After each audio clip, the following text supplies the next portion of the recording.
Kalian tahu nggak bagaimana awal perkembangan nasionalisme di Indonesia? Nah, nasionalisme Indonesia itu sendiri terbentuk atas kesadaran identitas kebangsaan. Dalam perkembangannya, semangat nasionalisme menjadi landasan penting dalam membangun Indonesia sebagai negara merdeka dan mandiri. Lalu, apa saja sih faktor-faktor yang mempengaruhi munculnya nasionalisme di Indonesia? Yang pertama, politik etis. Politik etis adalah kebijakan pemerintah kolonial Belanda di Indonesia pada akhir abad ke-19. Politik etis ini bertujuan untuk meningkatkan kesejahteraan rakyat melalui modernisasi serta pengembangan ekonomi, sosial, dan politik. Kebijakan ini diberlakukan oleh pemerintah Belanda di bawah pimpinan Van der Capellen dan Gubernur Jenderal Johannes Benedictus van Huygens pada 1901. Kebijakan politik etis didasarkan pada gagasan bahwa Belanda memiliki tanggung jawab moral untuk meningkatkan kesejahteraan rakyat Indonesia. Lalu pada akhirnya, 17 September 1901, Ratu Wilhelmina secara resmi mengenalkan politik etis sebagai kebijakan baru di Indonesia. Kebijakan politik etis diwujudkan melalui 3 program berikut.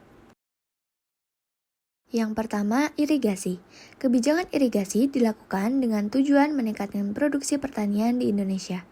Kebijakan irigasi diimplementasikan dengan pembangunan infrastruktur irigasi seperti bendungan, saluran irigasi, dan irigasi subpermukaan untuk memenuhi kebutuhan air bagi petani di wilayah-wilayah yang kering.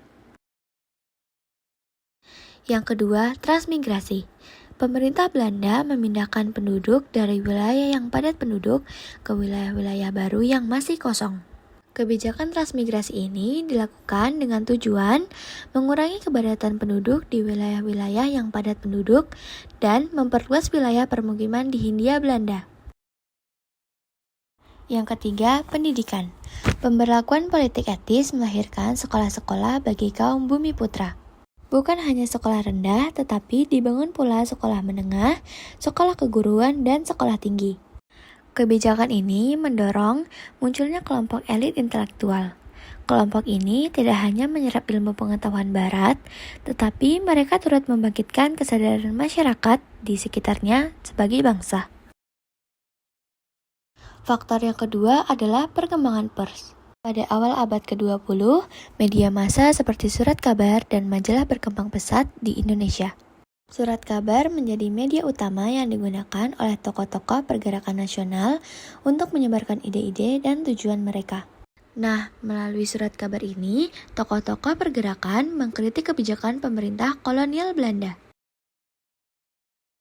Kebijakan politik etis melalui program perbaikan pendidikan telah melahirkan golongan intelektual yang memiliki cara pandang baru.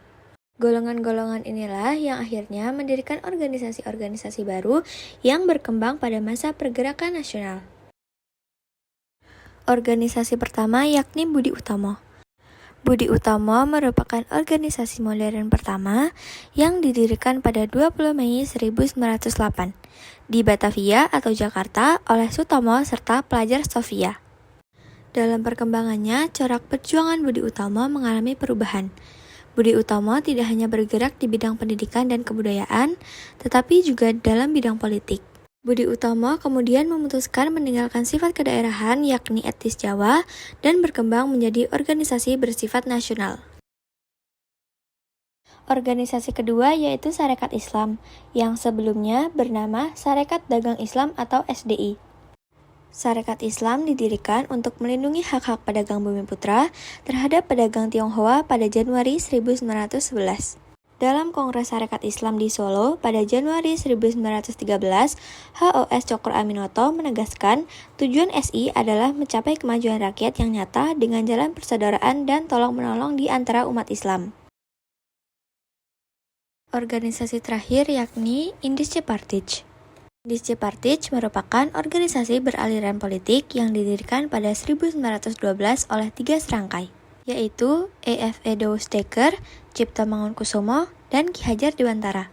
Organisasi ini didirikan sebagai wadah bagi para aktivis pergerakan nasional Indonesia yang berpendidikan tinggi, khususnya dari kalangan peranakan atau keturunan campuran antara Bumi Putra dan Belanda.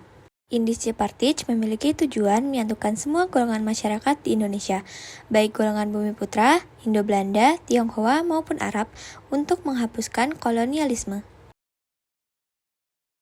Ternyata, Perang Dunia Pertama berpengaruh loh terhadap perkembangan nasionalisme di Indonesia. Perang Dunia Pertama pada 1914 sampai 1918 memberikan pengaruh ideologi yang kuat terhadap pergerakan di Indonesia. Dan ideologi yang paling populer adalah nasionalisme, komunisme, dan sosialisme. Kongres Pemuda dan Kongres Perempuan juga turut menjadi faktor perkembangan nasionalisme di Indonesia. Sejak 1915, para pemuda telah melopori berdirinya organisasi kepemudaan yang bersifat kedaerahan. Dan dalam perkembangannya, sifat kedaerahan melebur menjadi rasa persatuan demi mewujudkan semangat nasionalisme di Indonesia. Bagaimana sih proses lahirnya Sumpah Pemuda? Jadi, pada 1915, organisasi kepemudaan di berbagai daerah muncul namun masih bersifat kedaerahan. Selanjutnya, pada 1925, organisasi kedaerahan mengadakan konferensi.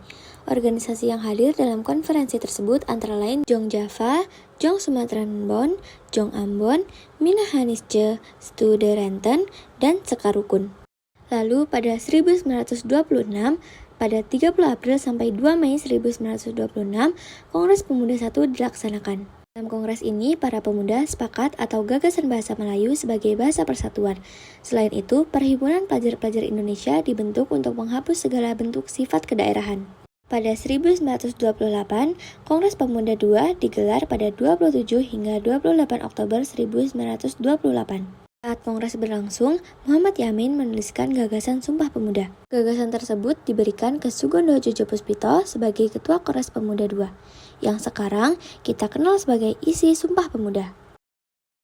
Semangat Sumpah Pemuda tersebut mendorong organisasi-organisasi perempuan untuk mengadakan Kongres Perempuan pertama di Yogyakarta pada 22 sampai 25 Desember 1928. Kongres ini diadakan atas inisiatif 7 organisasi perempuan yaitu Wanita Utomo, Putri Indonesia, Aisyah, Wanita Tamasiswa, Jibda, Jong Java Maijiskring, dan Wanita Katolik.